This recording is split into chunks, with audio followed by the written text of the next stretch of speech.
네, 반갑습니다. 잣나무TV 잣나무 인사드립니다. 일요일 아침, 어, 날씨는 뭐 좀 흐린 듯 합니다. 아침에 보니까 이런 기사가 떴더라고요. 선거 승리로 킹메이커 별명, 그 뒤엔 갈등도, 김종인 선거사. 제가 보기에 이 할배는 뭐 킹메이커가 아니고 하이에나죠, 하이에나. 그러니까 이기는 이길 수밖에 없는 진영으로 가가지고 자기가 역할을 했네 하면서 일정 지분을 갖고 가려고 하다가 이제 그런 욕심 때문에 내쳐지는 어떤 그런 그새 연속이었죠. 보시면 이제 선거철만 되면 주인공인 후보 못지않게 주목받는 사람이 있다. 올해 81세인 김종인 전 국민의힘 비상대책위원장이다. 진보와 보수 정당을 오가며 굵직한 선거를 치유한 그는 킹메이커라는 별명으로도 불린다. 그러니까 이게 킹메이커가 아니고 이길 수밖에 없는 선거판만 기웃거린 거죠. 경제민주화 등 어젠다를 선점하는 방식으로 여러 선거에서 승전고를 울렸다. 하지만 그 과정에서 정권을 요구하거나 당을 뒤엎는 수준의 개혁을 추진해 기존 정치권 인사들과 번번이 충돌을 빚었다. 그래서 선거 뒤엔 권력 중심부에서 제외되는 일이 잦았다. 이게 이제 욕심을 너무 부리니까 이렇게 이제 갈등을 빚고 뭐 쫓겨나는 거죠. 이게 계속 반복되어 왔던 거죠.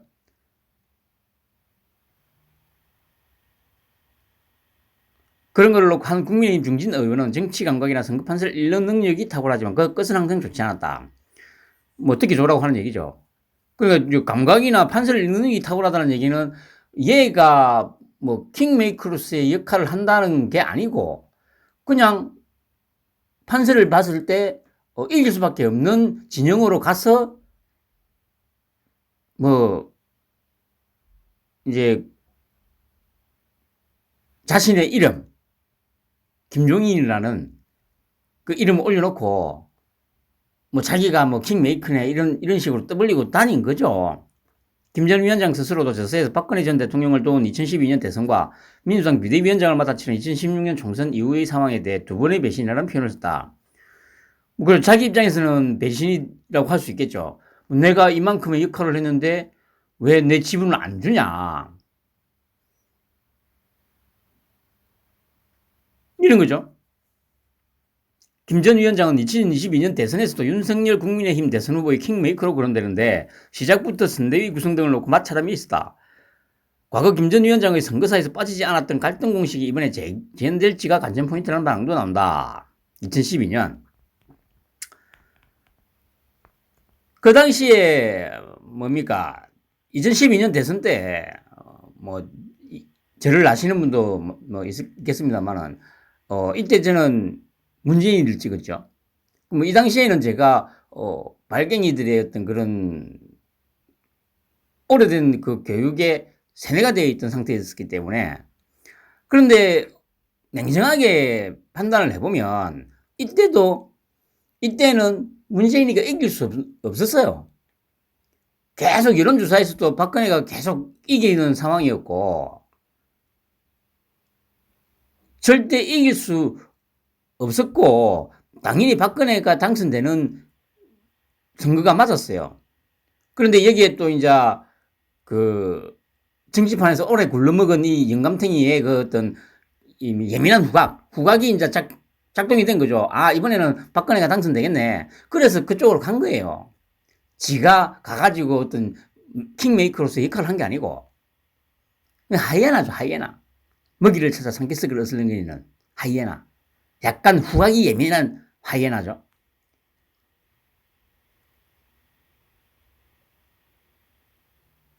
보세요. 하지만 김 전 위원장은 당의 주류인 친박계 인사들과 용화되지 못하고 사사건건 충돌했다. 특히 선거를 한 달 앞두고 대기업의 기존 순환 출자 금지를 놓고 박 후보와 의견 충돌을 빚다가 박 후보 주변에 사람이 많고 로비도 있고 하니까라고 말을 해 박 후보가 내가 로비를 받는 사람이냐고 격분하는 일이 없었다. 박근혜 승리로 끝났지만 박근혜와 김종인이 갈라섰다는 반응이 정치권에 파다했다. 그러니까 이제 김종인 입장에서는 박 전 대통령의 변심이라고 표현했죠. 2016년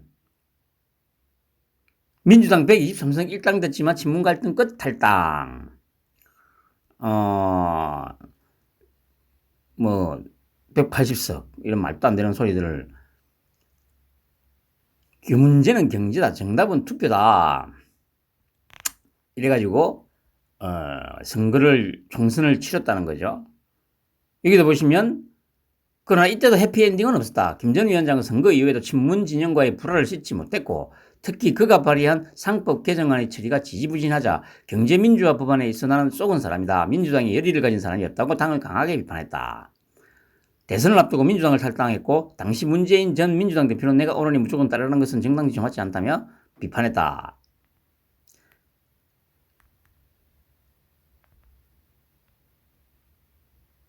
그리고 작년 오세훈 당선이 끈 뒤 국민의힘 아싸리판. 그냥 이때도 어차피 김종인이가 역할을 한 게 아니죠. 안철수입니다, 안철수.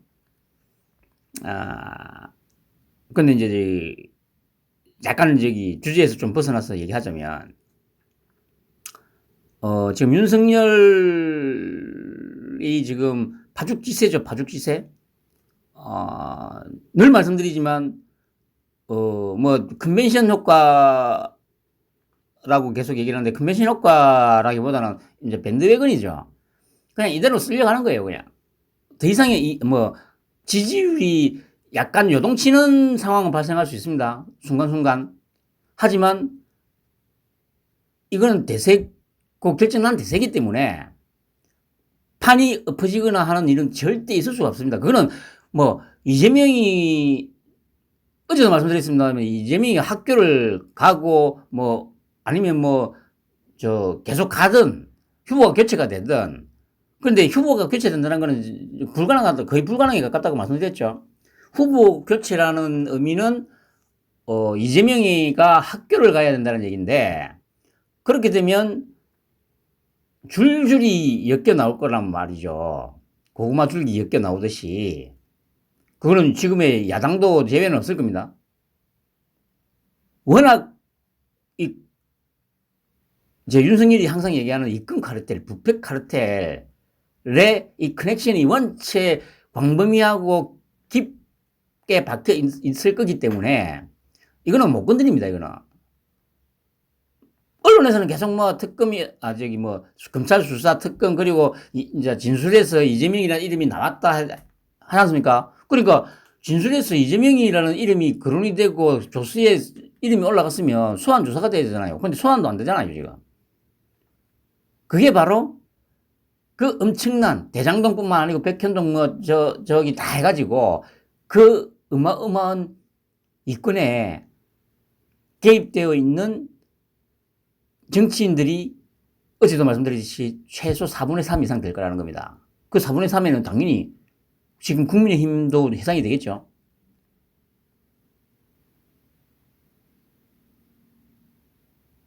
또 얘기가 좀 새던데, 그래, 안철수가, 제가 느끼기에 얼마 전에 이런 말을 했지 않습니까? 자기도 이제 대선 후보로서 그래, 이재명이 윤석열을 좀 비판하고 존재감을 부각시키는 거는 맞아요. 그런데, 누가 돼도 내전이 발생할 거다라는 식의 발언을 했지 않습니까? 얼마 전에. 제가 그 기사를 보는 순간, 안철수는 지금 10년째 지금 정치판에서 굴러먹고 있는데, 정치하고는 전혀 안 맞는 사람이에요. 안 맞는 사람이라는 거죠. 보통 기술적인 부분이나 이런 것들은 오래 하게 되면 이제 배우게 되고 알게 되고 전문가가 될 수 있는데 이런 정치 예를 들면 또 예술 쪽 이런 부분은 오래 붙어 있는다고 늘지는 않아요. 쉽게 말해서 정치라는 게 뭡니까?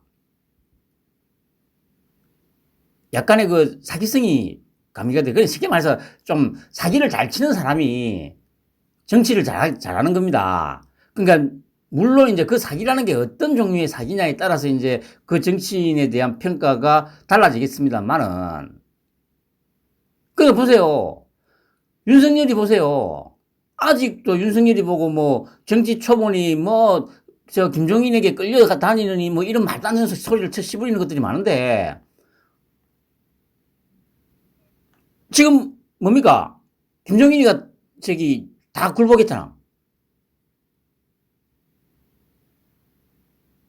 윤석열이가 처음에 뭐라고 했습니까? 최종 후보 선출되고 나서 뭐 선대위를 슬림하게, 그러니까 이준석이하고 김종인이가 슬림하게 소수 정예로 가야 된다고 얘기했지 않습니까? 그러니까 바로 뭐라고 했습니까? 윤석열이. 아, 그거 안 된다고. 선대위는 더 크게, 더 넓게 가져가야 된다고. 그러고 나서 자기가, 그 윤석열이가 바로 광주 가고 목포 가고 김해를 갔죠. 그 사이에 막 이준석이 하고 얼마나 분탕쳤어요. 곧 뭐 진짜 난리가 날 것이다. 그래가지고 뭐 윤석열이가 뭐 결단력이 있네 없네 뭐 지지를 철회하네 마네 난리 쳤잖아요. 근데 지금 그러고 나서 일주일 정도 지난 지금 결론은 윤석열이가 말했던 대로 다 됐잖아. 쉽게 말해서 윤석열은 정치를 위해서 태어난 사람, 뭐 조금 뭐 표현이 조금 뭐 좀 그렇게 느껴질 수도 있습니다만 제가 보기에는 그래요. 한번 말씀드렸듯이 제가 판단하기에는 윤석열은 이순신보다 더 뛰어난 전략가고 지략가가 맞아요. 이순신은 그래도 판옥선 12척 그리고 그래도 좀 훈련된 정예화된 군사들이라도 좀 있었잖아요. 근데 지금 뭐 국민의힘 뭐 민주당도 마찬가지입니다만은 국민의힘이 뭐 솔직히 막말로 쓸만한 정치인이 있어요? 데려다 쓸만한 정치인이 있어요? 온갖 쓰레기 잡탕들 다 몰렸잖아. 그러니까 표현을 굳이 하자면 이순신은 그래도 12척에 그래도 어느 정도 훈련된 병사들을 갖고 했지만 윤석열이는 지금 예를 들면 이런 거예요. 그 유원지에 가면 오리배 있잖아요. 오리배 타고 오리배를 진두지휘하면서 미국의 항모 전단을 지금 부수고 있는 거예요. 지금 그만큼 대단한 사람이에요. 대단한 사람. 근데 이런 김종인이나 뭐 이준석 같은 이런 허접한 인간들이 뭐 그러니까 지켜보면 윤석열이가 처음에 뭐라고 말을 하느냐만 딱 보고 상황이 어떻게 돌아가는지만 보면 돼요. 뭐 시간이 좀 뭐 빨리 결단을 못하는, 아니 빨리 결단해서 뭐 할 건데. 아니 아직 선거가 4개월 가까이 남았는데 선대위 뭐 빨리 뭐 만든다고 뭐 달라지는 거 있어요?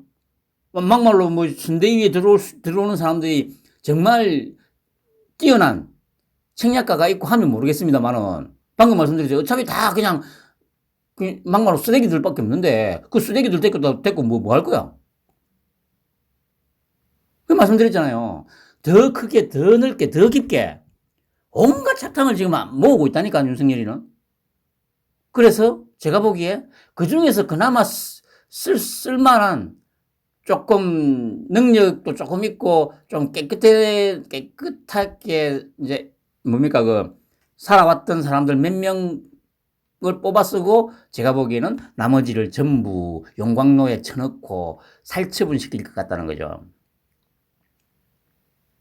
아이, 그래. 안철수 얘기하다가 또 자꾸 새네. 안철수가 정말 그래 정치 감각이 없는 거죠. 지금 윤석열은 어떻든 안철수를 끝까지 잡고 갈 거예요. 근데 안철수가 지금 발언하는 것들을 보면 상황이 이럴 때 이제 자기가 존재감이 부각이 될 수 있어요. 예를 들어서 이제 윤석열과 이재명의 지지율 격차가 오차범위를 살짝 벗어났다가 또 오차범위 내로 좀 들어갔다가 이런 상황일 때, 그리고 자기가 지지율이 10% 이상 나올 때, 이럴 때 자기가 존재감이 확 커지는 거죠. 그런데 지금 어떻습니까? 한 5% 6% 나오다가 지금은 또 2%대로 떨어졌잖아. 그 윤석열이는 지금 40% 중후반대에 나오는데 다자되게 됐어도 자기는 2%밖에 안 나와요. 아니 지지율 격차가 20% 나는데 그러니까 쉽게 말해서 지금 지 없어도 아주 넉넉하게 이재명이를 제압하잖아요. 이재명이 심상정이가 만약에 합친다 하더라도 그런 상황에서 자기가 뭐 급해서 그런 걸 수도 있겠습니다. 그러니까 참모가 제가 듣기에는 그래 뭐 참모 얘기를 전혀 안 듣는다고 하더라고요. 그게 아마 서울대에 나온 놈들의 특징인 것 같은데 그러면 그 참모들 말을 안 듣고 그 하는 자기 판단이 정확하면 되는데 항상 헛발질 반대로 행동하죠. 솔직히 제가 보기에 지금 현재 안철수에게 가장 최선의 그 상황은 이런 거예요. 그냥 좀 조용히 있다가 어차피 윤석열은 손을 내밀 거예요. 어느 순간인가. 그럼 그때 그냥 조용히 그냥 합쳐가지고 윤석열 정부에서 어떤 놈들은 뭐 총리 얘기를 하는데 만약에 이게 안철수가 진짜 생각이 있는 놈이라면 총리를 해서는 안 되죠. 과학기술부 장관 정도를 하고 그 다음에 이제 그러고 나서 능력이 입증이 되면 또 뭐 다른 걸 뭐 한다든지 뭐 그렇게 하는 게 가장 최선이라고 생각을 하는데 제가 보기에 안철수도 아무 생각이 없는 거예요. 아집과 고집과 아집이 너무 강한 것 같아, 강한 거. 10년 동안 정치를 하면서 지금 그러니까 이 안철수에게도 일정 부분 상당한 책임이 있지 않습니까? 서울시 박원순이한테 줬지. 결국에는 문재인을 키운 것도 자기였죠.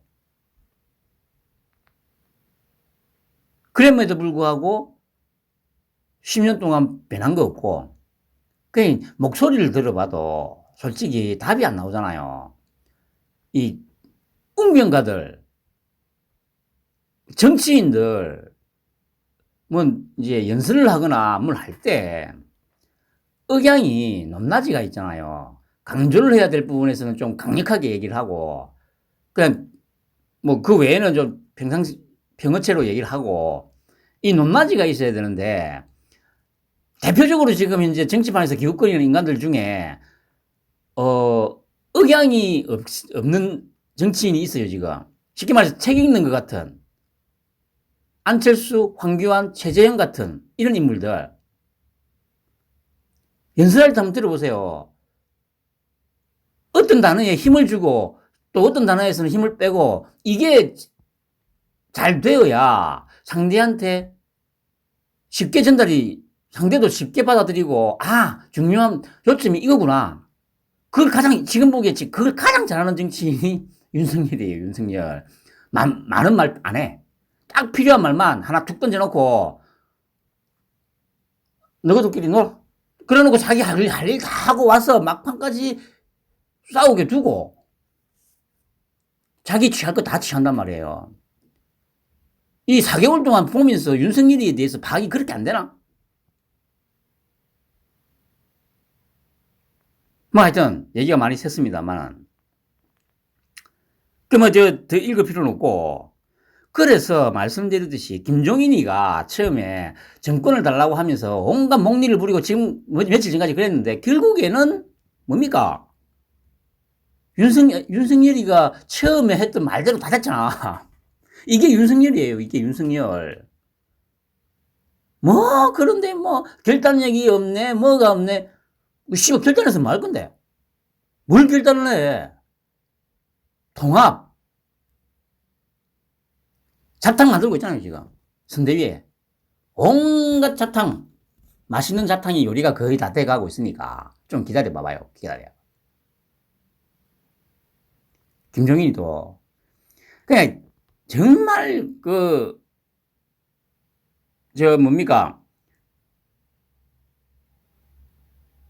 바로 내칠 수는 분명히 없죠. 왜냐하면, 뭐라고 해야 됩니까? 제가 보기에는 이준석이 뭐 홍판표, 유승민이, 김종인이 다 저기 민주당하고 다 연계되어 있다고 저는 생각을 해요. 쉽게 말해서 간자, 저쪽에서 심어놓은 간자. 그런데 국제 정치에서도 그렇지만 당연히 간자를 다 없애버리면 안 됩니다. 간첩을, 스파이를 어느 정도 수용을 해놓고 있어야 이쪽 정보가 저쪽에도 가고 저쪽 정보도 이쪽으로 오고 하면서 쉽게 말하면 우리의 의도를 들키지 않고 또 살짝 저쪽에 또 뭐 정보를 흘려줄 수도 있고 뭐 이런 부분들. 그리고 활용을 할 수 있잖아요. 활용을. 이 늙은이 어쨌든 요물이잖아. 이쪽 저쪽 다 걸쳐 있어 가지고 뭐 어쨌든 이제 갖고 있는 정보도 있고, 그럼 적절히 활용을 하면 돼요. 활용을. 그리고 그 활용 지금 잘하고 있잖아. 우리 윤석열 후보가. 그러니까 쓸데없는 걱정하지 말고 그냥 즐기면 됩니다. 어제도 말씀드렸듯이 이재명이는 끝났습니다. 무슨 짓을 해도 안 되게 돼 있어요. 후보 교체 안 된다니까.